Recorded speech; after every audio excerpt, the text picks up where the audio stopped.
Do you know where Noah built the ark? Not the mythical Noah. We are talking about the Sumerian version named Ziusudra, a man who actually existed and lived in an actual city with an actual address.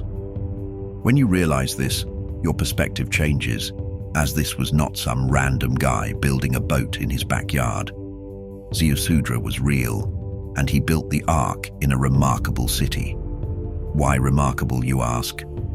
Imagine being aware of an upcoming disaster and actually taking cover in the most innovative way. While everyone else partied, this city sacrificed everything, from its economy to its infrastructure and down to its very existence, just to build one impossible thing. And the city was called Shuruppak. The Epic of Gilgamesh describes it vividly, stating the location and the hero who saved humanity. In its words, "In Shuruppak lived Utnapishtim." What's more, this ancient text spirals to let us know a truth we often overlook: the Sumerian King List. And here's the wild part. Archaeologists have found this city in modern-day Iraq. So this video is not just about the flood and its overflogged storyline. This time, let's talk about the last city standing before the disaster hit. The only place that was prepared enough, the command center that refused to go down without a fight. While Uruk, and every other Mesopotamian city continued business as usual, Shuruppak turned into a frantic hub, transforming its entire economy into one desperate project. So let's talk about what this city actually was and what they were up to before water overtook them.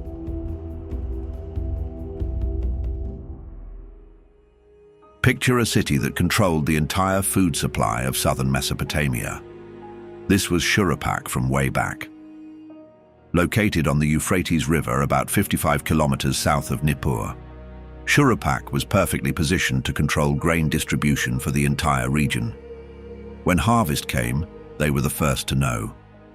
And when trade and resources moved, Shuruppak knew about it first, by virtue of its geography. Today it's called Tel Farah, a mound rising 9 meters above the Iraqi plain. When German archaeologists excavated it in 1902, they found something that made the academic world uncomfortable. In their discovery, there was solid proof that Shuruppak was exactly where the ancient texts said it was.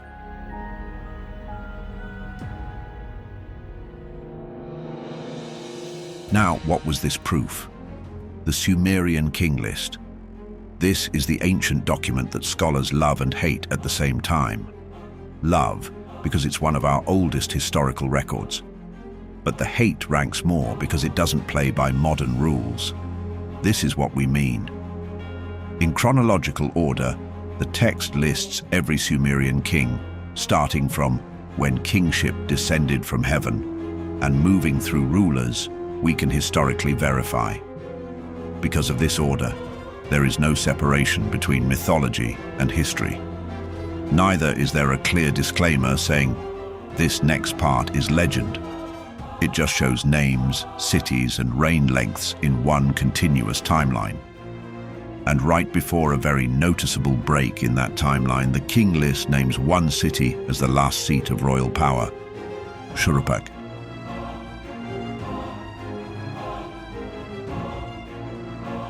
Yes, the same Shuruppak. Eventually we revisit what that King List actually says, but for now know that Shuruppak was far from random. It was a chosen city. But what made them special? When archaeologists sifted through Shurupak's ruins, they found something unexpected. Over 800 cuneiform tablets from the early dynastic period showed administrative sophistication that rivals modern politics. These were not regular ancient clay receipts.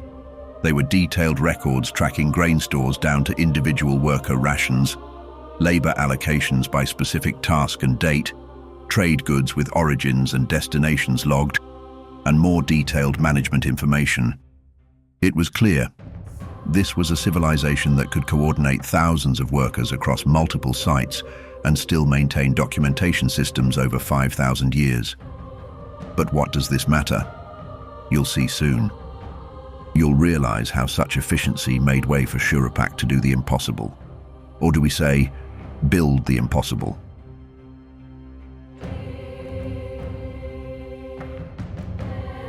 And then there's the individual who lived here. Remember how the Epic of Gilgamesh says, "In Shuruppak lived Utnapishtim." The Sumerian texts, on the other hand, also call him Ziusudra. They were both describing the same man in the same city. When the gods decided to destroy humanity with a flood, they chose to warn one person. And that person just happened to live in the one city capable of actually doing something about it. But there's something strange about how that warning arrived. To start with, the gods weren't supposed to warn anyone at all. Due to the high sin rate, they had made a pact that humanity would be wiped out with no exceptions. But one god decided to break that pact. By breaking such a sacred pact, he had to get creative about how he delivered the message. And what he did next is bizarre.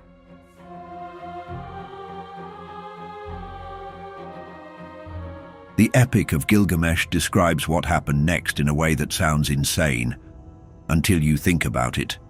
So the god Ea, the Mesopotamian god of wisdom, had a problem. The divine council had voted to destroy humanity with a flood. To this effect, they all swore an oath to keep this intel confidential with no exceptions. Humanity would die ignorant, unable to prepare. But Ea disagreed. There had to be a way out. In no time, he found a loophole to contact Utnapishtim. The thing is, he could not speak directly to Utnapishtim without breaking his oath. So instead, he went to Utnapishtim's house at night and spoke to the wall. Specifically, the reed wall of the dwelling. Ea went, "Reed house, reed house. Wall, wall. Hear, O reed house. Understand, O wall. Man of Shuruppak, son of Ubara Tutu, abandon wealth and seek survival. Spurn property and save life. Build a boat." Think about that. A god speaking to a wall, knowing a human on the other side would overhear. This was the ultimate strategy, and Utnapishtim heard and understood the message.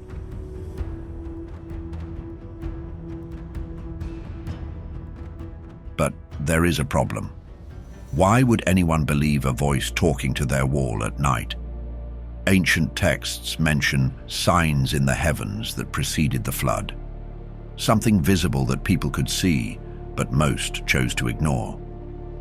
Climate records from the Younger Dryas period around 12,800 years ago show rapid, catastrophic environmental changes happening on timescales humans could observe.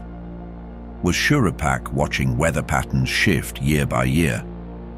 Ancient Mesopotamian astronomical texts show that they tracked celestial events with obsessive precision. This means that they would have noticed changes. Something was happening that Shuruppak's leadership recognized as abnormal. So it is most likely that the voice through the wall did not convince them. It only confirmed what they were already seeing. But it was not enough to hear a voice. What were the instructions?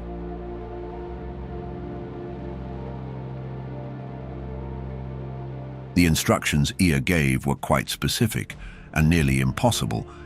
Ea instructed Utnapishtim to build a vessel with dimensions of 120 cubits per side. That's roughly 180 feet. Also, it had to be cube-shaped with 7 decks. The vessel had to be waterproofed inside and out with bitumen and contain a compartmentalized hull with sections that could be sealed independently. Finally, Utnapishtim was to load it with the seed of all living things. To put that in perspective, this would be like a modern mayor being told to build a space station using Bronze Age technology. The engineering challenge alone seemed impossible. What about the resource required? They were staggering. The worst part was the unclear timeline. It wasn't stated, but also obviously urgent. This was a project that needed an entire city's infrastructure, resources, and workforce. Which brings us to an important question. Why did only Shuruppak respond?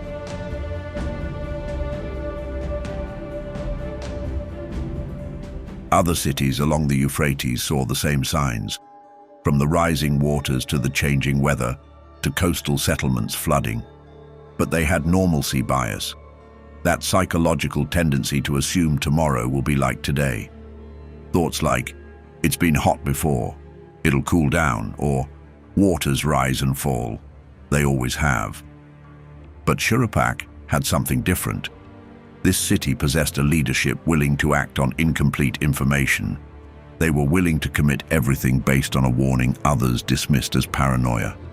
And that decision to believe turned Shuruppak from a grain distribution center into something unrivaled. Once Utnapishtim convinced the city leadership, everything changed. The economy pivoted and normal operations ceased. All resources were redirected to one obsessive goal. From this point, Shuruppak stopped being a city and became the resistance headquarters.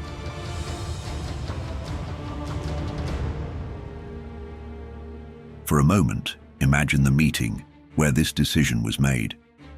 The city council of Shuruppak sits in its administrative building, surrounded by economic tablets showing healthy trade, full grain stores, and thriving commerce. Suddenly, someone stands up and says, "We're shutting it all down. Every resource goes to one project, a giant boat." The room probably erupted, but somehow the decision passed, turning Shurupak's entire economy into survival mode. But that they were brave enough to make this pivot does not mean they did not have issues. Remember, Shuruppak controlled massive grain storage facilities, making them the lifeblood of Mesopotamian trade. Normally, grain moved in and out constantly, generating wealth for the city. But now, everything got redirected to feeding construction crews working impossible hours. The administrative tablets recovered from the site show exactly how they managed this nightmare. The leaders tracked workers by name and task, and daily food allocations were calculated down to individual rations. This way, they turned chaos into militarized efficiency, all without losing sight of the goal. But there was another problem.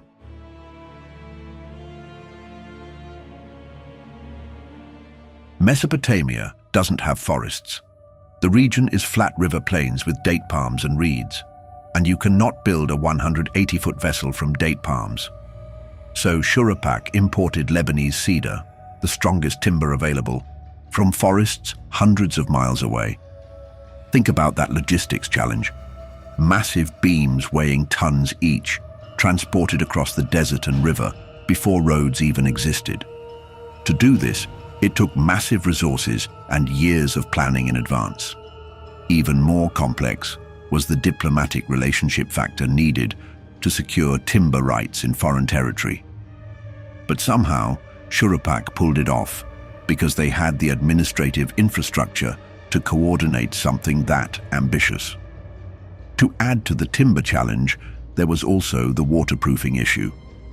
While natural bitumen seeps existed in the region, collecting enough to coat a vessel measuring 180 feet per side, inside and out, across 7 decks. That was something. The Epic of Gilgamesh reads, "I poured pitch into the inside and spread bitumen on the outside." We're talking about tons of tar here. To get such an amount, Shuruppak organized collection expeditions, established processing sites, and transported massive quantities back to the city. This was industrial-scale resource extraction for a single-use vessel. The investment was mind-blowing.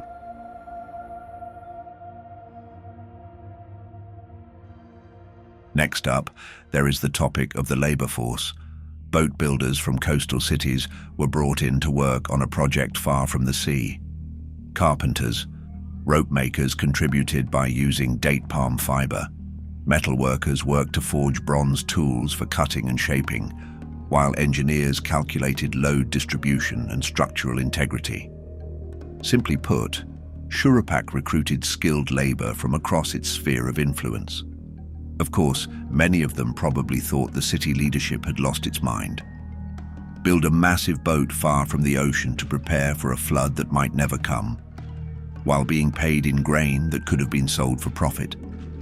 but they came and worked, and the vessel grew.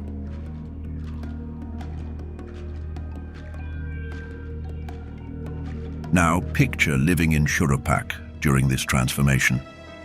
Your cousin in Ur visits and laughs at the giant boat being built in the city center. Your very own neighbors question whether leadership has been deceived by a false prophet after watching resources disappearing into this one obsessive project. Meanwhile, normal trade had been abandoned and the economy was collapsing. There was doubt everywhere. Still, the work continued. In no time, Shuruppak stopped functioning as a normal city. Warehouses became supply depots for the construction project, and administrative buildings transformed into planning centers. But this transformation didn't just change the city's economy. It changed what it meant to be from Shuruppak. Because suddenly, everyone in the city was divided into two categories: those boarding the vessel and those staying behind. And that created a social pressure unlike anything history had seen before.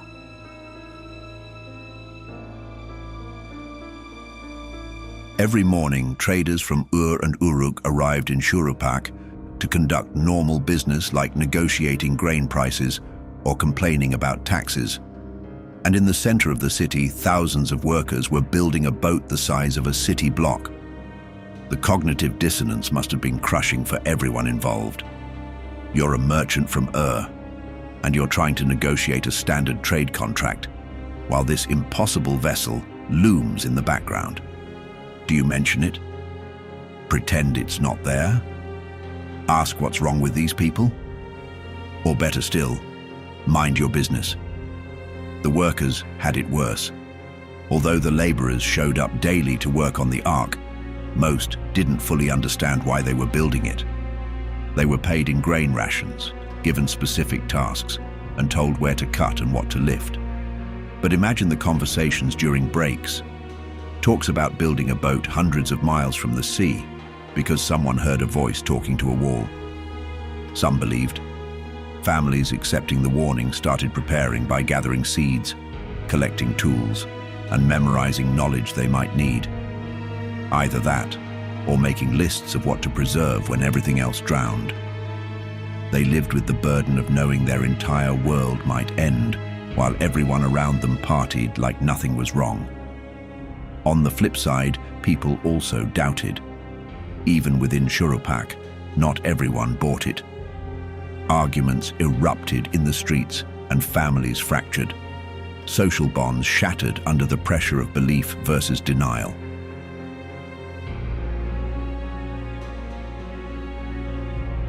As the vessel neared completion, someone had to decide who boards and who stays.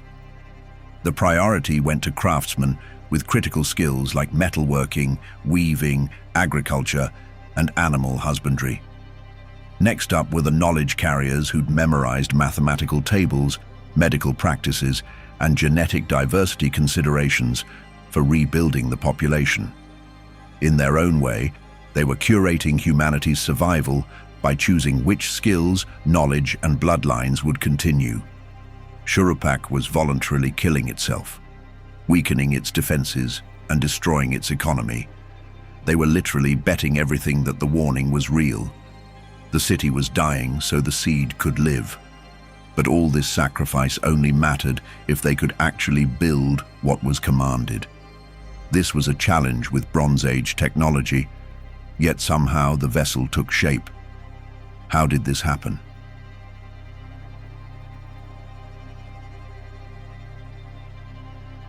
The Epic of Gilgamesh gives specific dimensions: 120 cubits per side.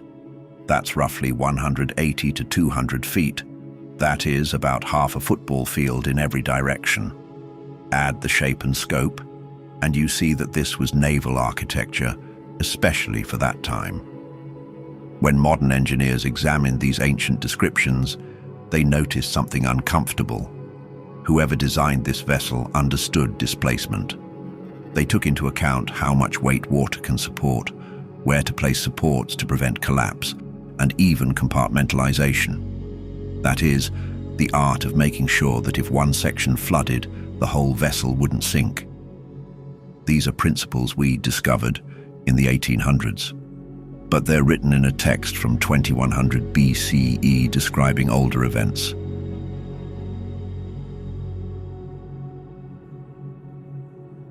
Estimates suggest that the project required 1,000 plus full-time workers over several years. Yet the Epic of Gilgamesh texts state that they completed it within 7 days. How was this even possible? Shurupak's total population was probably 10,000 to 15,000 people. That means 1 in every 10 citizens was directly involved in construction. For comparison, imagine if 10% of your city's population stopped their normal jobs tomorrow to build one thing. The economic disruption would definitely collapse everything. Yet, Shuruppak did it anyway. Also, no one had built anything like this before. This meant Shurupak's craftsmen had to invent techniques as they went. Questions like, how do you waterproof something that large? How do you ensure structural integrity when your materials are wood and rope? How do you create ventilation for 7 enclosed decks so occupants don't suffocate? They plagued the minds of the builders, but they figured it out still. After all, they had no choice. Not building the boat meant death anyway.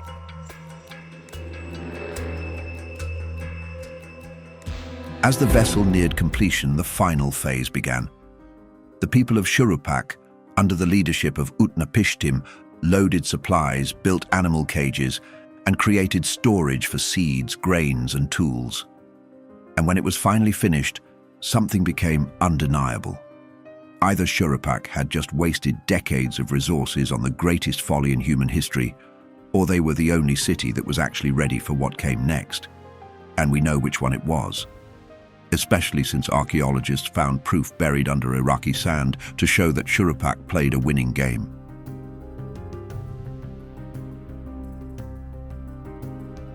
In 1902, German archaeologist Walter André stood at Tel Farah and started digging.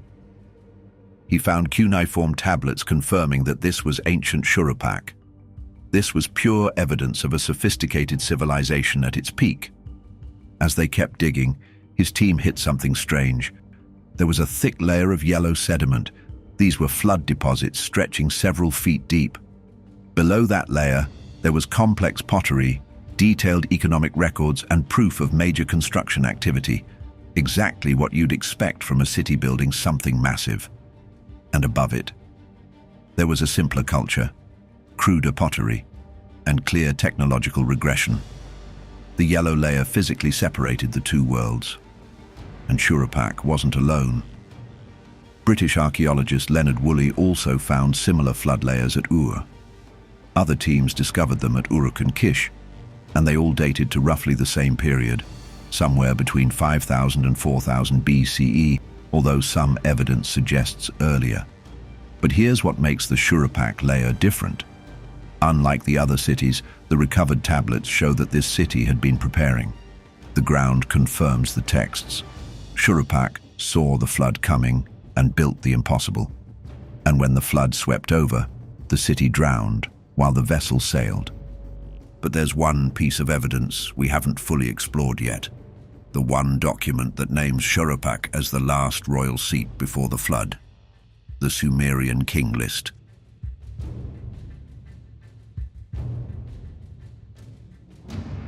The Sumerian King List is one of history's most controversial documents for one reason: what it says and how it says it. The text lists every Sumerian king from when kingship descended from heaven straight through to historical rulers we can verify through other sources. According to it, 8 kings ruled before the flood, and each reigned for tens of thousands of years. Modern scholars dismiss these extremely long numbers as mythology or misunderstood timekeeping systems. But in Shurupak's entry, we see this. In Shuruppak, Ubaratutu ruled 18,600 years. Then the flood swept over.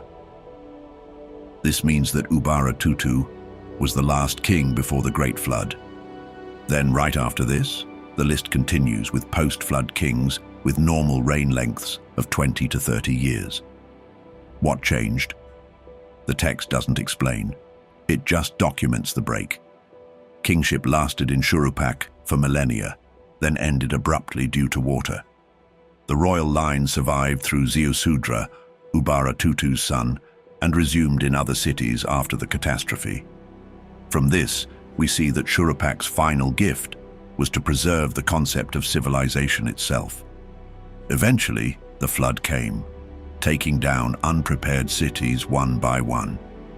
It got to Shuruppak too, but over here, things were different. The flood met with people whose minds were already ready for the hit. As their buildings collapsed under the weight of the flood, the vessel floated with the last of humanity. And they were all from Shuruppak.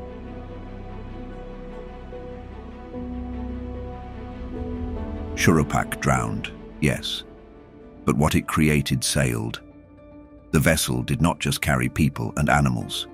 It carried everything needed to rebuild civilization from scratch. From agricultural practices to metallurgy to mathematics, writing and medical knowledge, you name it. Shuruppak's leaders curated humanity's survival kit. And guess what? It worked. Post-flood Mesopotamian civilization shows continuity.